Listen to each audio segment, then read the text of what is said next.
Hai semuanya. Ketemu lagi kita ya, masih dalam channel yang sama. Hari ini ayo kita belajar bahasa Inggris. Nah, kita masih dalam pokok bahasan yang sama seperti yang kemarin, yaitu 8 kategori kata dalam bahasa Inggris. Nah, sekarang kita masuk ke kategori yang kedua, yaitu noun, kata benda. Nah, kata benda itu banyak jenisnya. Yang pertama,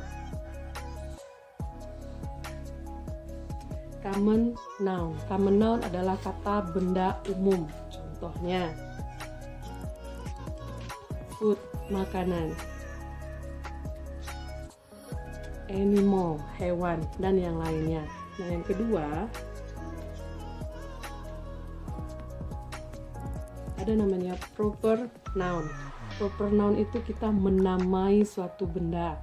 Nah, dia bisa dalam bentuk nama orang, nama tempat, atau nama suatu benda. Contohnya, Indonesia. Nah, negara itu bernama Indonesia. Itulah dia yang proper noun. Nah, atau bisa dalam bentuk nama orang. Kenzi. Nah, anak kecil itu bernama Kenzi. Nah, yang ketiga, concrete noun, yaitu kata benda yang memiliki physical existence. Dia ada secara fisik sehingga bisa kita lihat dan bisa kita sentuh. Contohnya, car, mobil, tree, pohon, dan yang lainnya. Yang keempat, ada namanya abstract noun, yaitu kata benda yang tidak memiliki physical existence atau tidak memiliki wujud secara fisik. Contohnya, air, udara, gas, gas. Nah, kemudian abstract noun itu juga bisa dalam bentuk feeling. Contohnya, fear, ketakutan, leisure, kesenangan. Nah, dia juga bisa dalam bentuk emotion. Contohnya, sorrow, penderitaan, atau moment, death, kematian,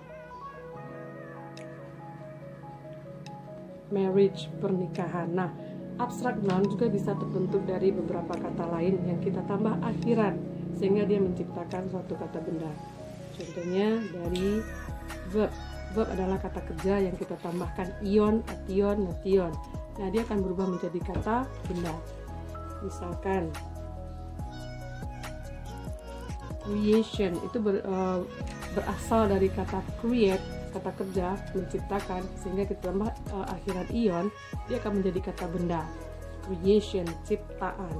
Atau kata sifat atau adjektif yang kita tambah akhiran ness. Misalkan, happiness. Happy adalah kata sifat yang artinya bahagia, kita tambahkan akhiran ness, dia akan menjadi kata benda yang artinya kebahagiaan. Nah, yang kelima,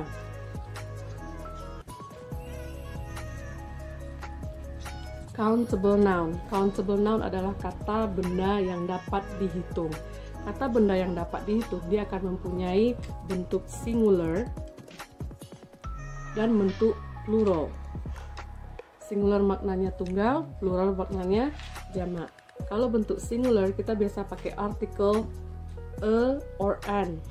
A itu untuk kata benda yang awal katanya adalah huruf mati. Contohnya,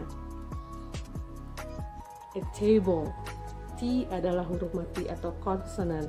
Nah, an itu untuk huruf hidup yang awal katanya huruf hidup. Contohnya,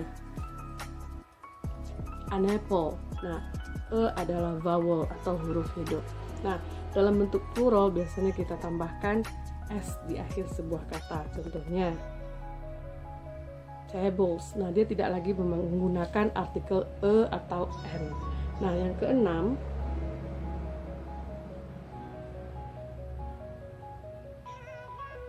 namanya uncountable noun. Uncountable noun adalah kata benda yang tidak dapat kita hitung. Nah, bagaimana kita menghitungnya? Kita menggunakan measurement, ukuran. Contoh kata bendanya adalah dalam bentuk liquid biasanya. Water, air. Milk, susu. Atau wood, kayu. Dan dalam bentuk abstrak idea lainnya. Nah, yang ketujuh ada namanya compound noun. Compound noun itu adalah sekelompok kata yang membentuk satu kata benda.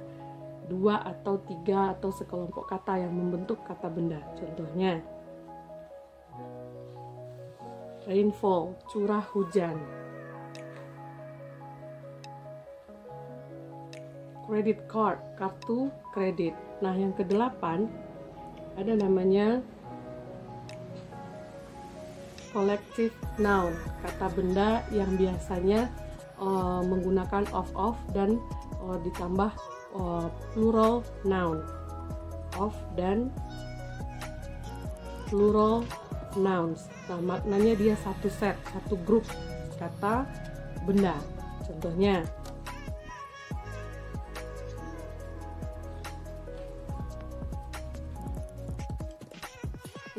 a bucket of flowers. Nah, itu namanya collective noun. Oke, everybody. Nah, mungkin itu sedikit penjelasan saya tentang noun. Mudah-mudahan bisa kamu pahami dengan baik dan juga bisa meningkatkan pemahaman kamu terhadap bahasa Inggris. Sekian dan terima kasih. See you.